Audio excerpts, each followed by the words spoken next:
आप सभी को गोविंद गंधे का सादर नमस्कार।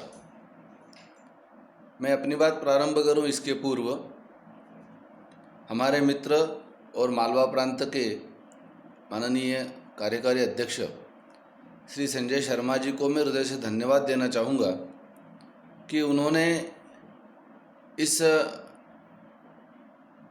वैश्विक महामारी के संकट के समय जो समय है उसका सदुपयोग करने की दृष्टि से मुझसे आग्रह किया कि मैं कार्यकर्ताओं के लिए अपने विचार रखूं ताकि कार्यकर्ताओं को उन विचारों से सोशल मीडिया के माध्यम से परिचित कराया जा सके, क्योंकि इस समय साक्षात भेंट कार्यकर्ताओं से हो नहीं पा रही है। इसलिए मैं संजय शर्मा जी को धन्यवाद देता हूं। अपनी बात प्रारंभ करूं तो निश्चित रूप से हम एक ऐसे सामाजिक संगठन के कार्यकर्ता है जो कला के माध्यम से मातृभूमि के प्रति समाज में एक भाव जागरण का काम करता है, और इस भाव जागरण के कार्य में हमें अकेले इस काम को कर पाना संभव नहीं होता है, और इसलिए कार्यकर्ताओं के समूह का निर्माण करना एक महती आवश्यकता हो जाती है। प्रत्येक कार्यकर्ता को यह बात ध्यान में रखना चाहिए कि यदि उसने स्वयं होकर इस उद्देश्य को ध्यान में रखकर कार्य को स्वीकार किया है कि मुझे मातृभूमि के प्रति ललित कलाओं के माध्यम से समाज में एक भाव निर्मिति करनी है, अपनी मातृभूमि को परम वैभव के शिखर पर आसीन कराना है, यदि इस भाव को लेकर कार्यकर्ता इस संगठन के साथ में जुड़ता है या संस्कार भारती के साथ में जुड़ता है तो ही वह इस संगठन के लिए लाभदायक हो सकता है। ऐसा कार्यकर्ता जो इस पवित्र भाव से इस कार्य के साथ जुड़ता है, उस कार्यकर्ता को सदैव एक मूल मंत्र अपने ध्यान में रखना चाहिए कि यद्यपि हम प्रतिभाशाली सामर्थ्यशाली है, किंतु यह कार्य हमें अकेले को नहीं करना है। हमारे उपनिषदों में एक सूत्र आता है, एको अहम बहुश्याम, मैं एक हूँ मुझे अनेक होना है। कार्यकर्ता को इसी सूत्र को अपने हृदय में विराजमान कर लेना चाहिए कि मैं कार्य करने के लिए निकला हूँ, किंतु मैं अकेला काम नहीं करूँगा, तो मुझे अपने जैसे और कार्यकर्ताओं को साथ में जोड़ना है।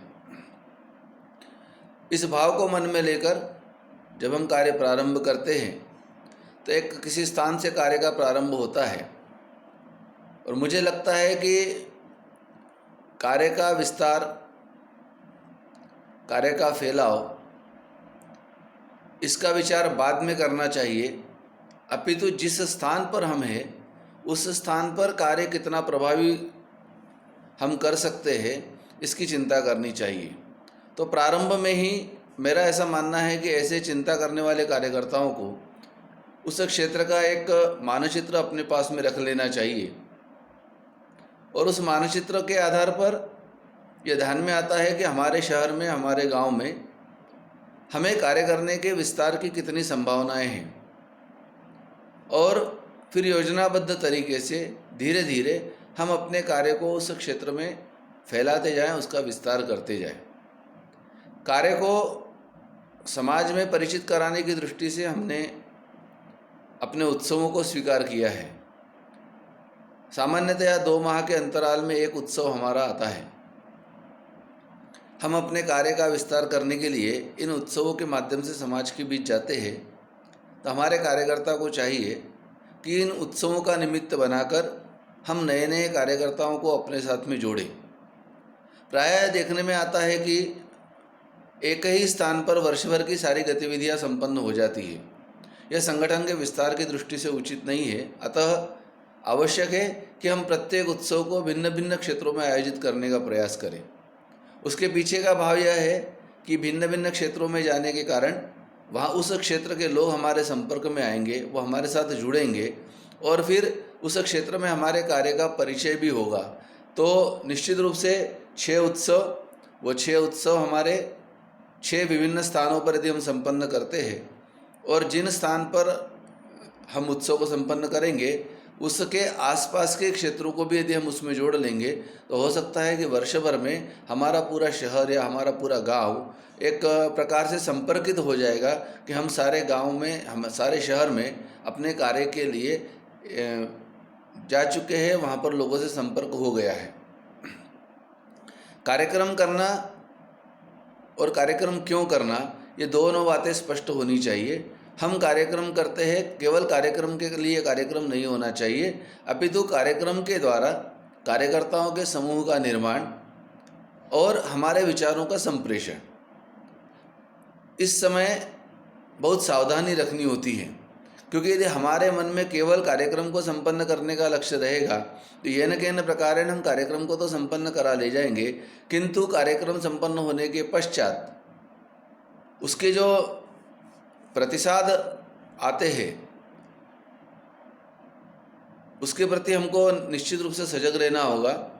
क्योंकि कई बार ऐसा देखा गया है कि बहुत सुंदर कार्यक्रम होने के बाद, बहुत प्रभावी कार्यक्रम होने के बाद हमारे कार्यकर्ता हमसे टूट जाते हैं। तो किसी भी प्रकार का मन में वैमनस्य उत्पन्न न हो, किसी भी प्रकार का मन कलुषित न हो, इसकी चिंता करते हुए यदि हम कार्य करेंगे तो निश्चित रूप से हर कार्यक्रम के द्वारा हम नए नए कार्यकर्ताओं को खोजने में सफल होंगे। और जितने हम कार्यकर्ताओं को खोजेंगे उतना ही हमारे कार्य का विस्तार, हमारे कार्य का दृढ़ीकरण होता जाएगा। अन्यथा वर्षों तक किसी शहर में इकाई कार्यरत होते हुए भी वहाँ पर कार्य का विस्तार नहीं होता है। समय देने वाले, आत्मीय भाव रखने वाले कार्यकर्ताओं का एक ऐसा समूह हमको निर्माण करना है। उस कार्य के लिए उत्सव हमारे सहयोगी हो सकते हैं। एक बात विशेष रूप से कहना चाहूँगा कि हमारा संगठन अखिल भारतीय संगठन है, अतः प्रत्येक इकाई में इस संगठन के प्रति एकरूपता का दर्शन हो, इसलिए आवश्यक है कि सर्वप्रथम हमारी इकाई में अखिल भारतीय स्तर पर निर्धारित 6 उत्सव प्रभावी तरीके से संपन्न होना चाहिए। अनेक स्थानों पर प्रायः देखा गया है कि इन उत्सवों के अतिरिक्त कई कार्यक्रम होते हैं और धीरे धीरे ऐसा होता है कि उत्सवों के प्रति रुचि कम होती है, अन्य कार्यक्रमों के प्रति आकर्षण और रुचि ज़्यादा बढ़ने लगती है और इसलिए हमारा मूल उद्देश्य पीछे छूट जाता है और हम अपने कार्य में सफल नहीं हो पाते। फिर वो काम जो उत्सवों के अतिरिक्त प्रारंभ होते हैं कुछ दिनों तक तो चलते हैं, बाद में जैसे जैसे उत्साह की कमी होती है तो वह कार्य भी बंद हो जाता है। अर्थात उत्सव भी संपन्न नहीं होते हैं और जो अन्य कार्य हमने प्रारंभ किए थे वो भी बंद हो जाते हैं और कुल मिलाकर इकाई का कार्य हमारा ठप हो जाता है। इस दृष्टि से अन्य कार्यक्रम कितने भी आकर्षक क्यों न लगते हो, कार्यकर्ताओं की रुचि क्यों न हो, किंतु संगठन की दृष्टि से यदि हमने उत्सवों को स्वीकार किया है, उन्हीं उत्सवों में हम इस प्रकार के कार्यक्रमों को कैसे समाहित कर सकते हैं, इसकी चिंता हमको करनी चाहिए।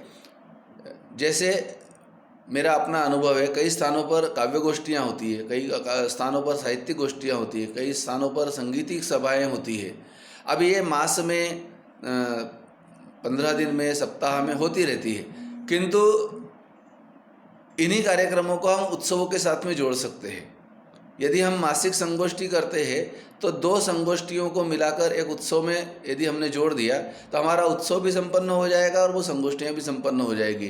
किंतु उत्सव अलग और हमारे ये मासिक कार्यक्रम, साप्ताहिक कार्यक्रम अलग, यदि इस प्रकार से हमारा काम होगा तो हम अपने संगठन का जो एक अखिल भारतीय स्वरूप है उससे कहीं भटकते हुए दिखाई देंगे। इसलिए मुझे लगता है कि कार्य विस्तार की दृष्टि से हमें विचार करना चाहिए कि एक तो हमारे साथ के कार्यकर्ता का मन न बिगड़े, वो उसका साथ हमारे साथ में अंत तक चलता रहे। दूसरा, कार्यक्रम के लिए कार्यक्रम न हो, कार्यक्रम के माध्यम से हमें समाज में भाव जागरण करना है और कार्यकर्ताओं का समूह निर्माण करना है। हम एक है, एक से अनेक होना है, यह भाव हमारे मन में रहना चाहिए। इन भावों को यदि मन में रखकर हमने कार्य किया तो हमारे उत्सव, हमारे कार्यक्रम भी संपन्न होंगे, सफल होंगे और साथ साथ हमारे यहाँ पर एक अच्छा कार्यकर्ताओं का समूह खड़ा होगा। अच्छा कार्यकर्ताओं का समूह हमारे उस क्षेत्र में तो प्रभाव उत्पन्न करेगा ही, अन्य स्थानों पर भी हमारे कार्य विस्तार में मदद करेगा। इन्हीं बातों को ध्यान में रखते हुए मुझे लगता है कि इकाई के कार्यकर्ता को काम करना चाहिए। इकाई एक केंद्र बिंदु है जहां से संपूर्ण प्रांत में, क्षेत्र में, अखिल भारतीय स्तर तक विस्तार किया जा सकता है, क्योंकि केंद्र बिंदु तो कोई एक ही होता है। तो केंद्र मजबूत होना चाहिए। उस इकाई के स्थान पर काम की जड़ें जितनी गहरी होगी, कार्यकर्ताओं का आपस में सामंजस्य, समन्वय जितना अच्छा होगा, उतने ही उस कार्य का प्रभाव दूर तक दिखाई देगा, स्थायी रहेगा। अगले वीडियो में पुनः एक नया विषय लेकर आपके सम्मुख उपस्थित होऊंगा। तब तक के लिए धन्यवाद।